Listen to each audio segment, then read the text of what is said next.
no gain. You got to do the work. You can read all the books until you're wise. You can have faith and believe until it is extraordinary. But now you must go to work.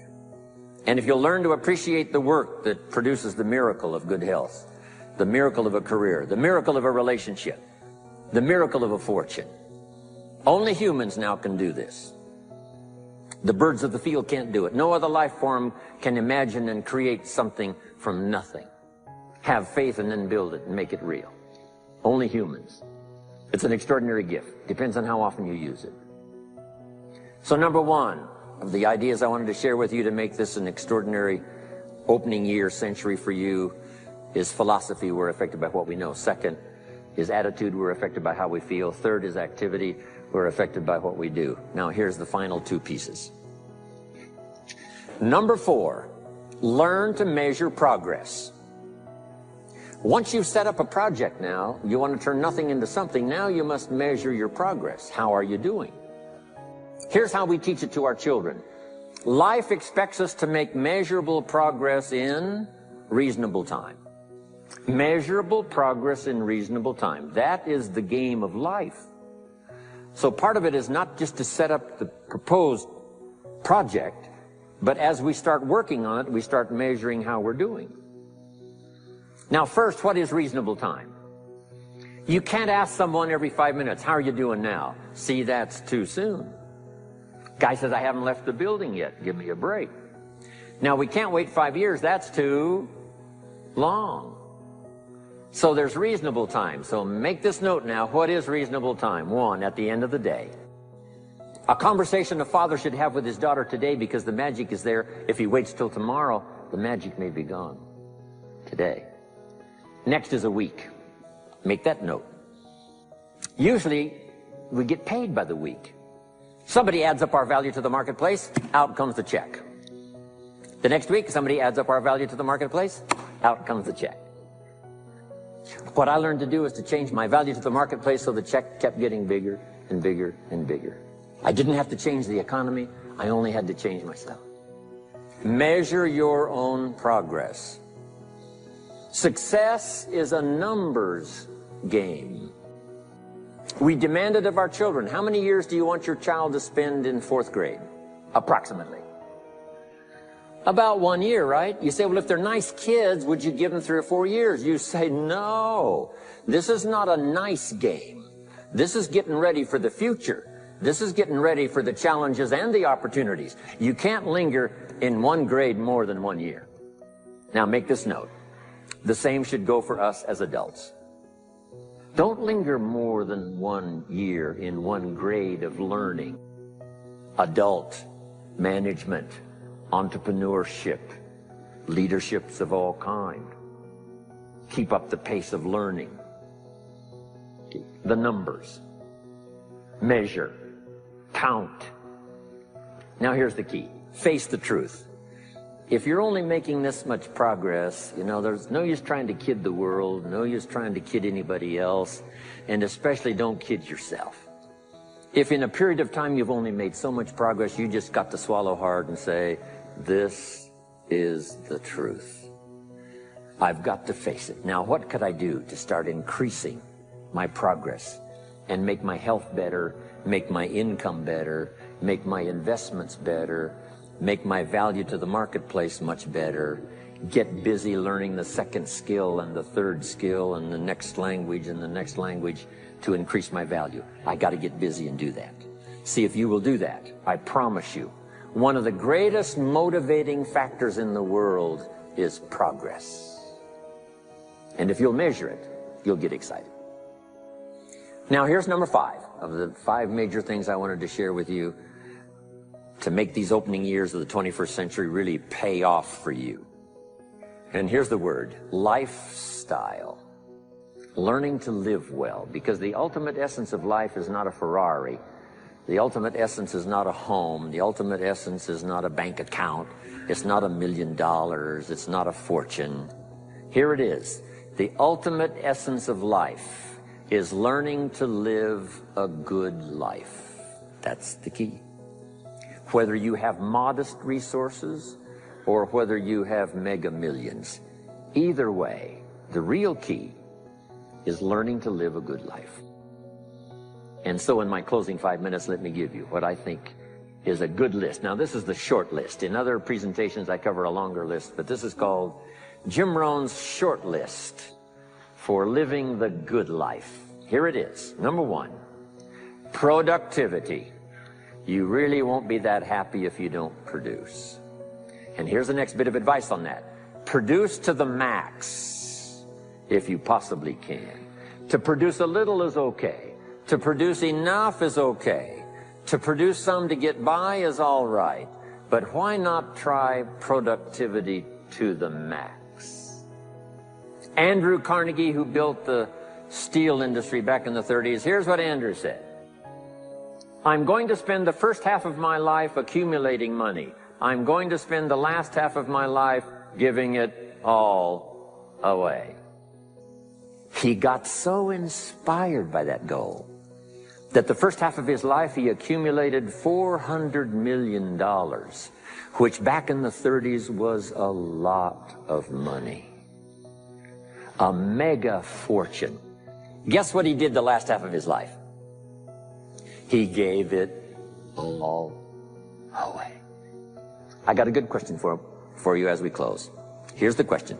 What's got you turned on? What's got you up early? What's got you eager to face the day?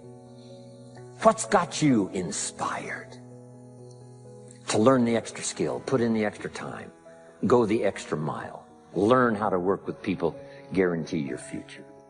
Here's number 2, good friends. You got to have good friends.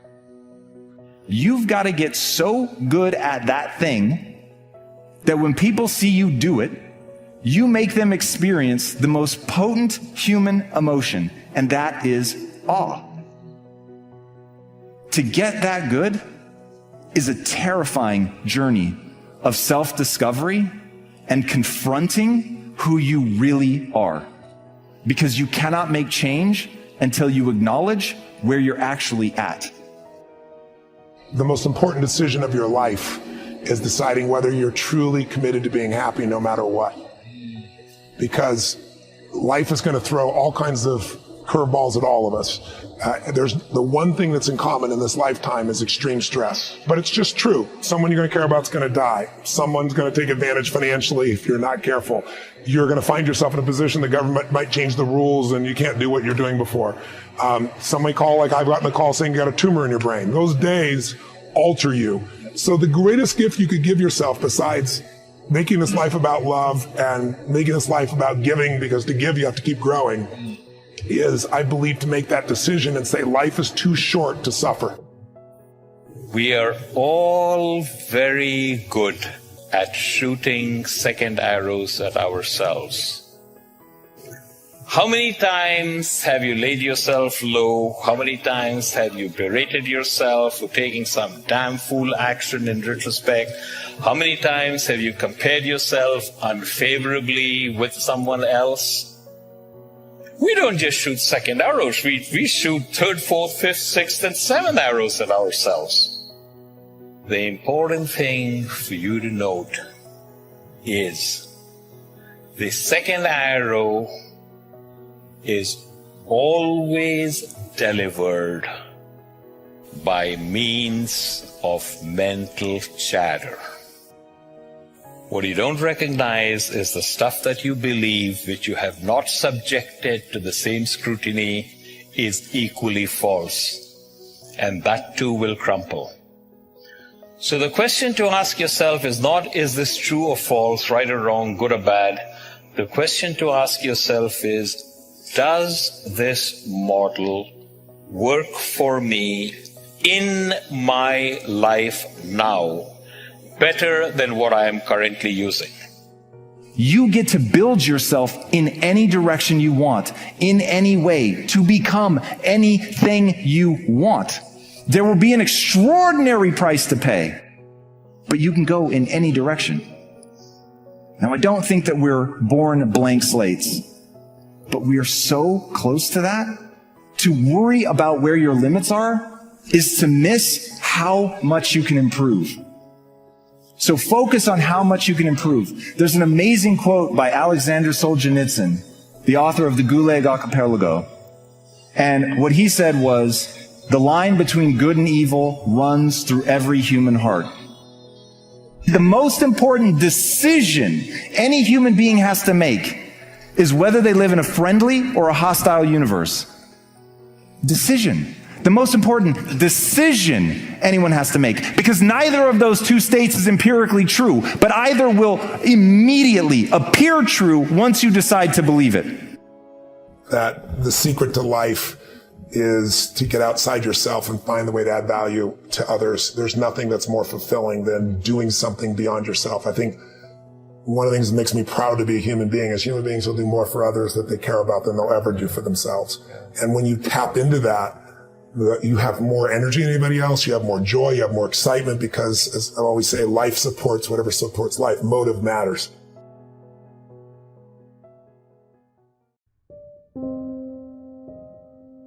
Dreams without goals remain dreams, just dreams, and ultimately fuel disappointment. Dreams without goals, yearly goals, life goals, monthly goals, hourly goals, minute by minute goals.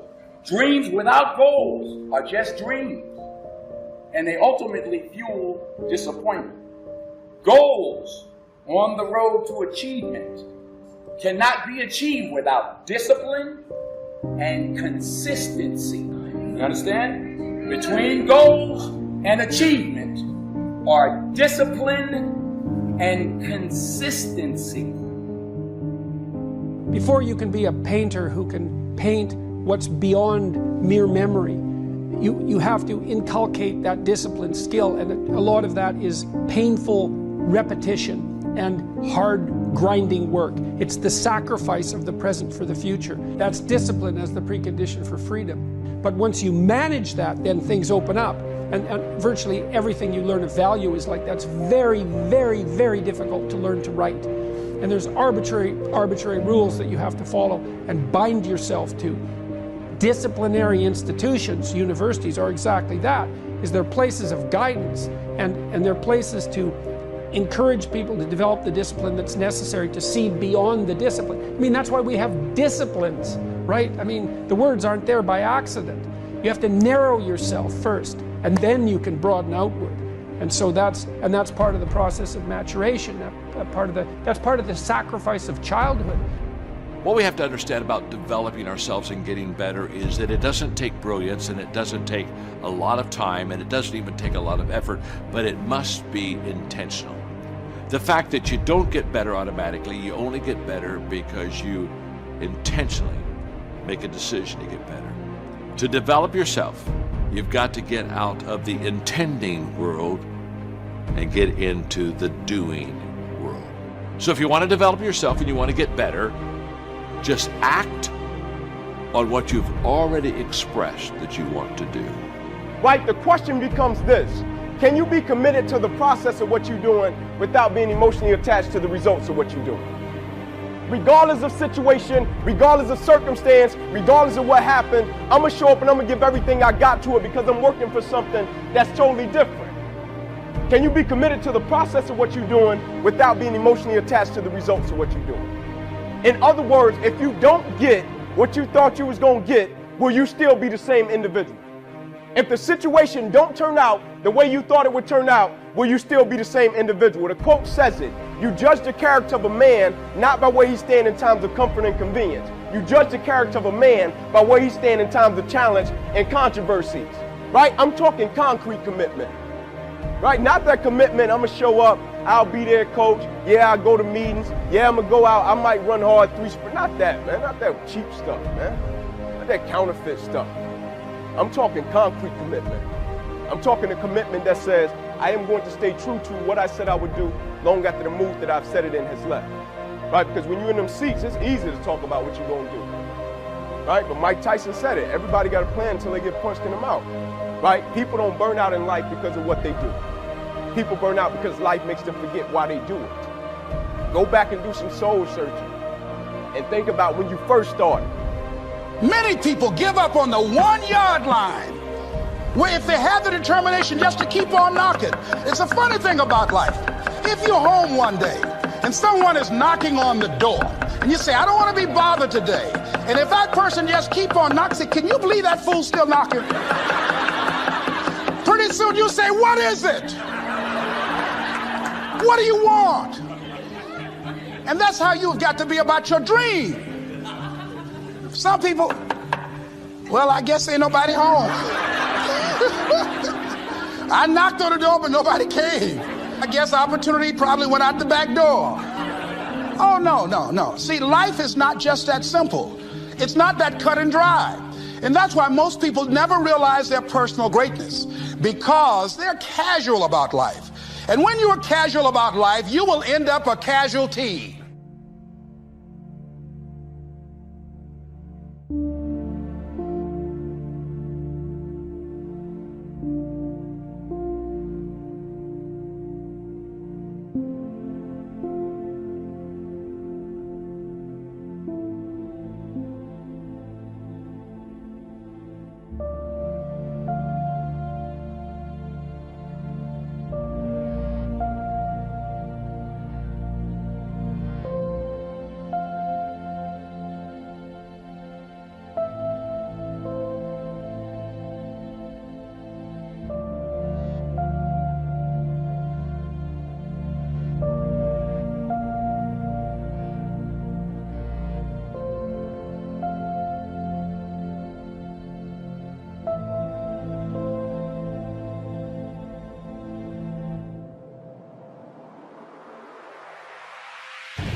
Some of your thoughts and visions are so big and so outlandish and so powerful and amazing, you'll end up talking yourself out of that dream from saying, I can't afford that. Well, guess what? There's a lot of shit I can't afford. There's a lot of visions and dreams that I still can't afford. I came here to remind you that when people laugh at your visions and ideas, it's only because they don't have their own visions and ideas around what they're supposed to do with their life or their careers. People that don't have their own visions, they become vision killers. They don't have dreams for themselves. They don't have any hopes. They're hopeless. They're uninspired, unmotivated. They have no dreams. They have nothing that they're ambitious about. But I want to remind you to continue to dream and dream big. I have a habit of dreaming with my eyes open. I get very inspired by the things I see. I just wanted to remind you to dream and dream big. You have to be able to see what doesn't exist in order to be able to pull off or achieve what in most people's minds seems to be impossible. Only those that can see the invisible, being able to see what's not there. What is your vision? What is your idea? What was that God-sent dream? Only those that can see the invisible can do what seems to be impossible. You have to be relentless. You have to never let off the gas, never stop, never quit. Never allow anyone to talk you out of the dream, the vision, and ideas that God has sent you. And understand that for every level, there's another devil.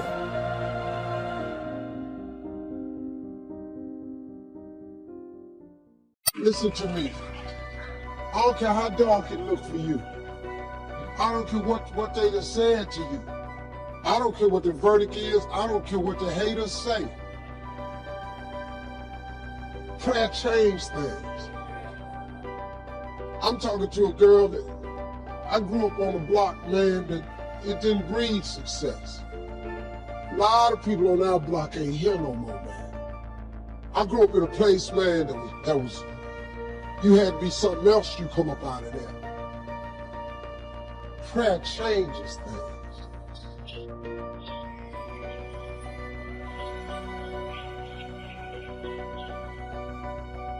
I was told I would never be nothing.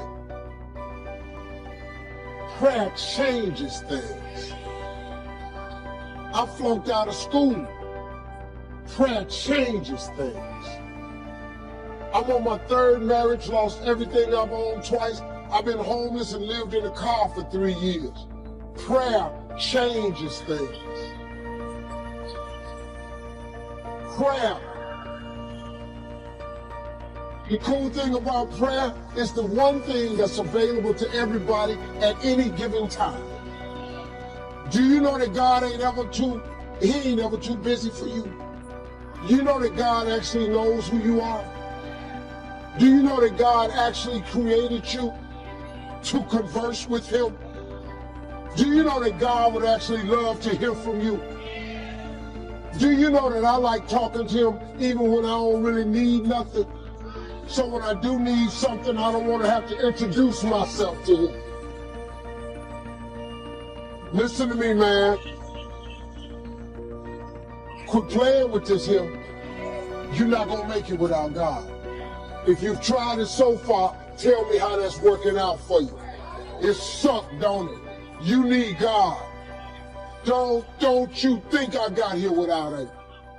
I've needed him every step of the way. If it wasn't for God, I wouldn't even be standing here today. I'm telling you right now, you need God. You need to tell him that you need him. Quit being ashamed about it and worrying about who looking. Go somewhere by yourself today and tell God you need some help. Tell him that you're just tired of trying to figure it out for yourself. You already know you got problems. See, God saved anybody. God saved me. Now listen to me. You ain't got to like the way I'm saying. The right people, divine connections are going to find you. Greater is coming. The enemy thought he was pulling you back to keep you there. He didn't realize, like a bow and arrow, the more he pulls you back, the further God is going to shoot you. He thought he was hindering you. The truth is, he was helping you. The suffering was a setup. God allowed it so he can launch you to a new level of your destiny. Now, don't be discouraged by what you're going through. You couldn't become who you were created to be without the struggle, without the disappointment, without the bad break.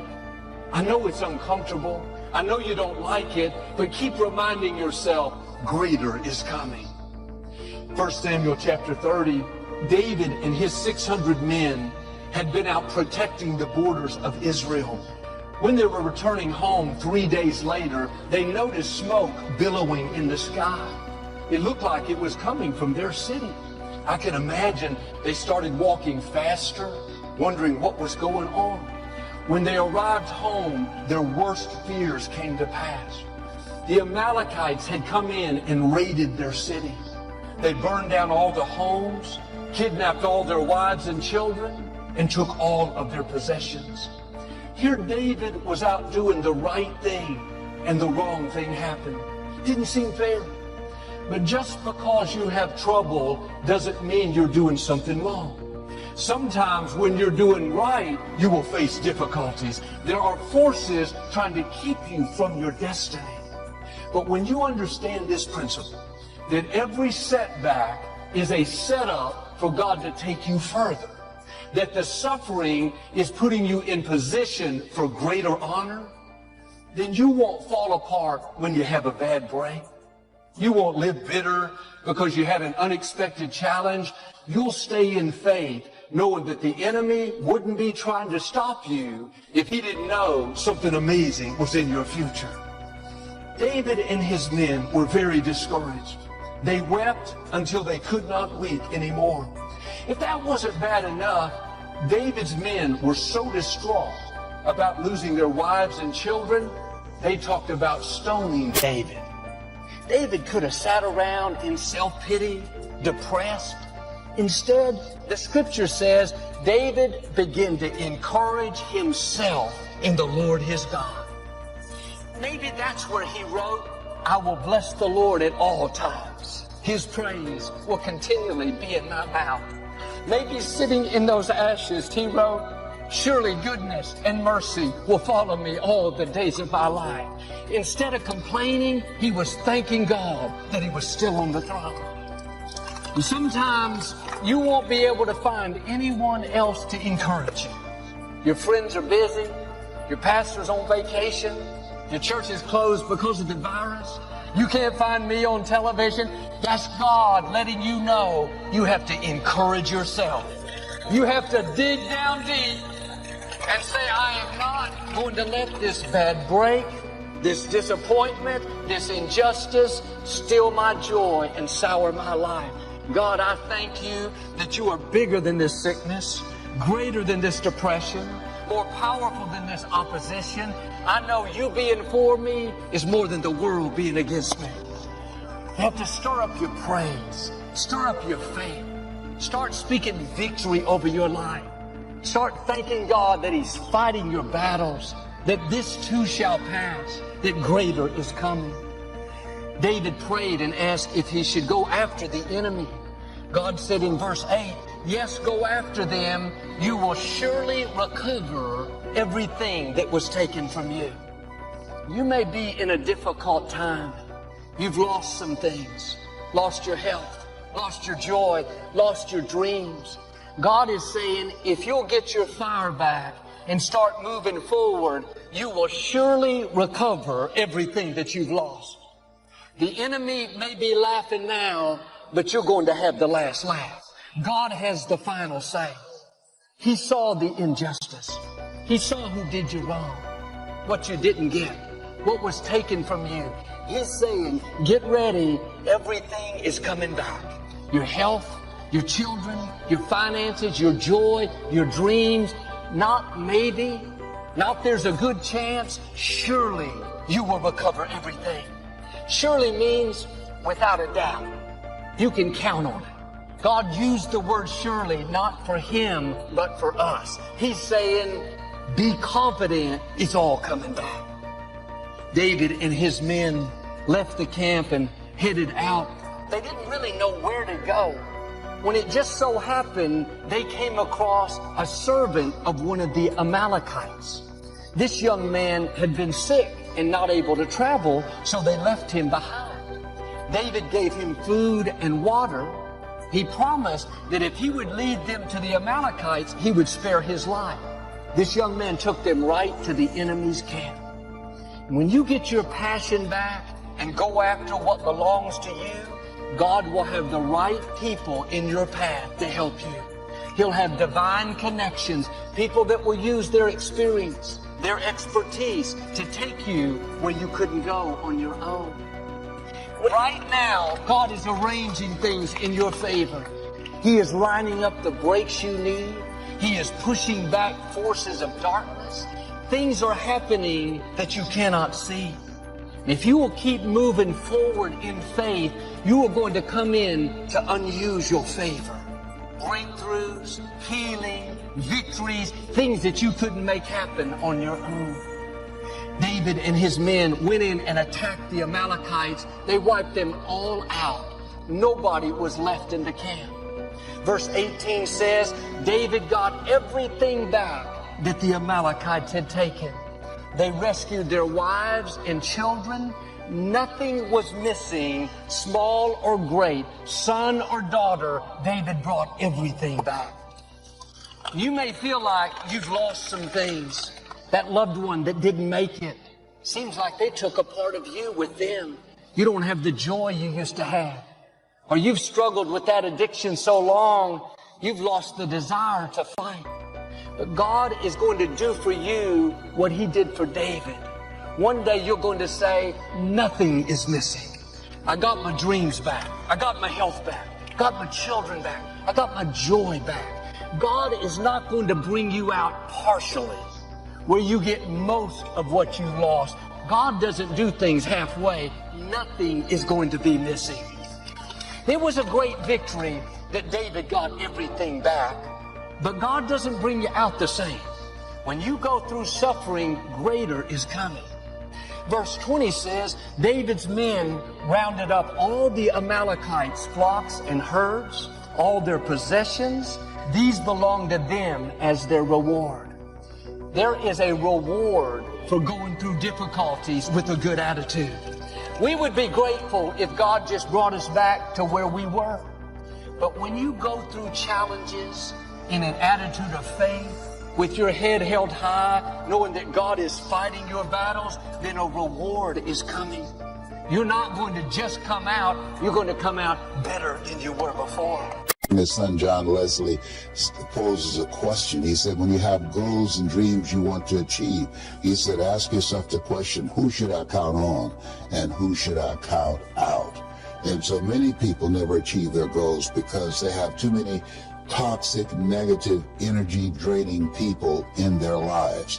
And you have to have goals outside of your comfort zone that will challenge you, because in order to do something you've never done, you've got to become someone you've never been.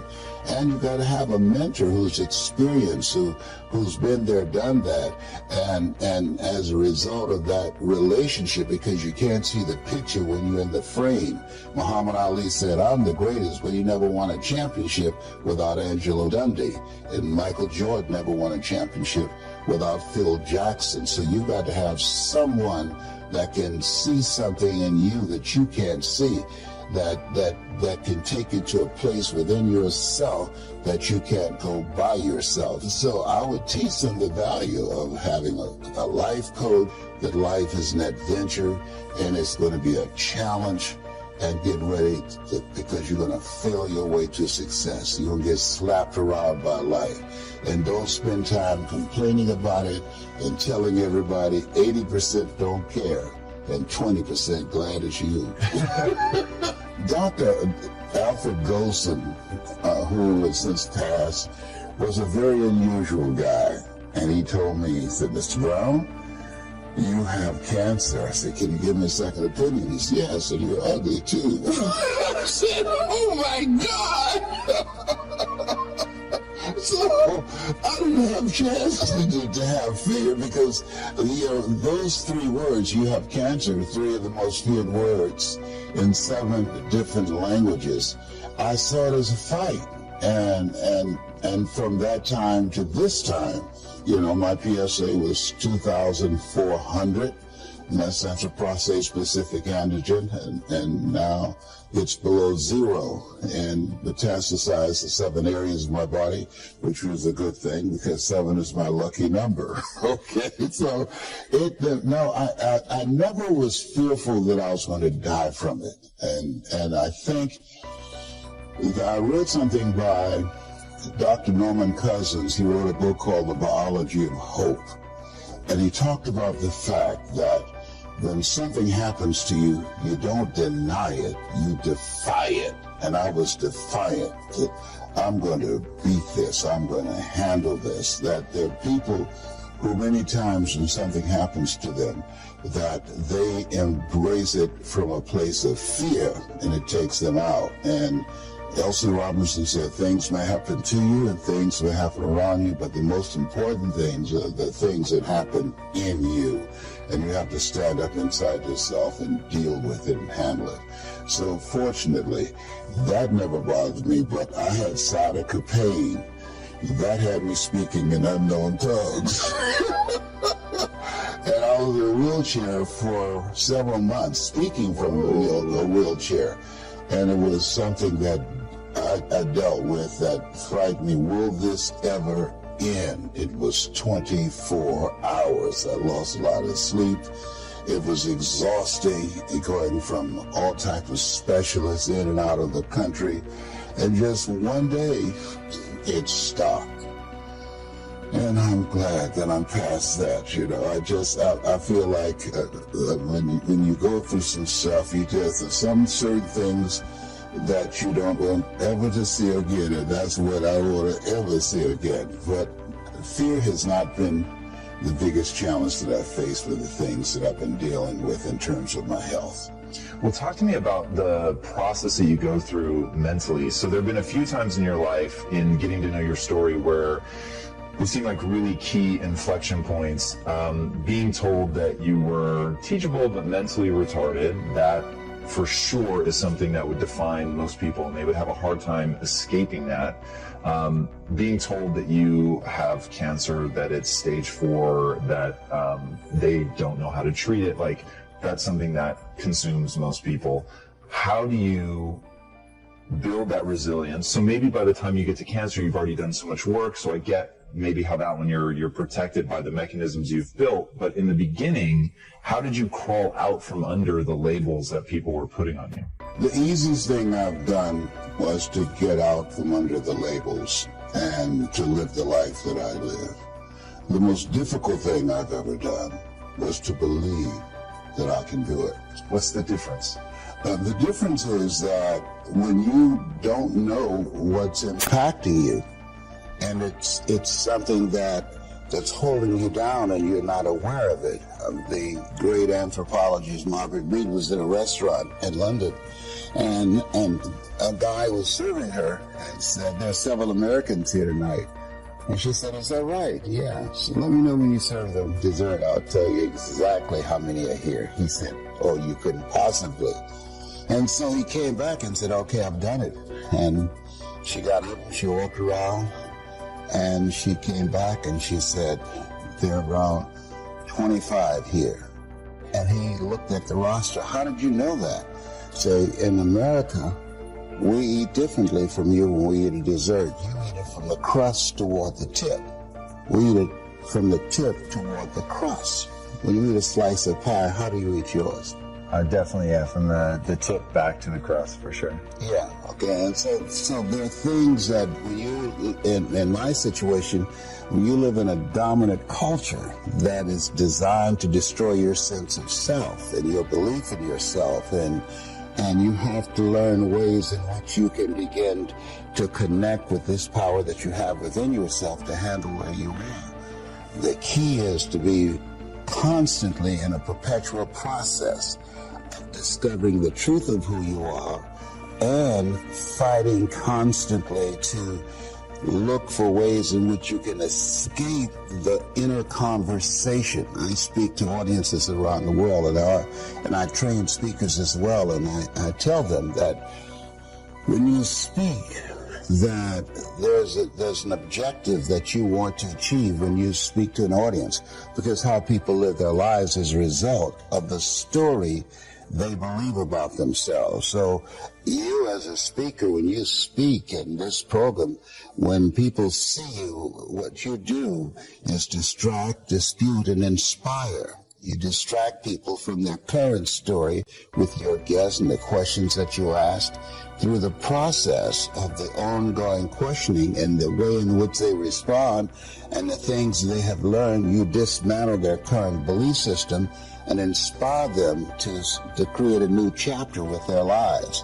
And so, but that's an ongoing process of constantly interrupting that conversation, what psychologists call your self-explanatory style, because life is going to beat up on you in so many ways, and many things, they come back, negative thoughts and how you feel about yourself, they don't die.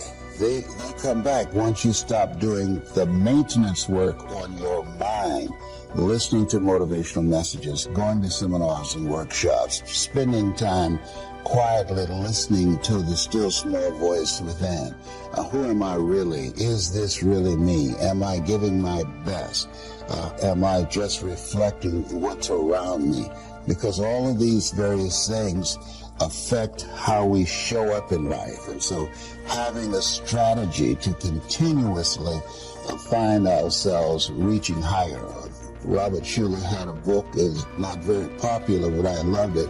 It's called Peak to Peak, P-E-A-K to P-E-E-K, because you're constantly reaching higher to find out, discover your better self. This is a time where you have to be hungry because according to the Department of Labor, over 20,000 people lose their jobs every month and being replaced by artificial intelligence. And so I used to sell television sets. A guy named Sam Axelrod knocked on the door. Hello. Hi, would you like to buy a good working television set? Nobody down.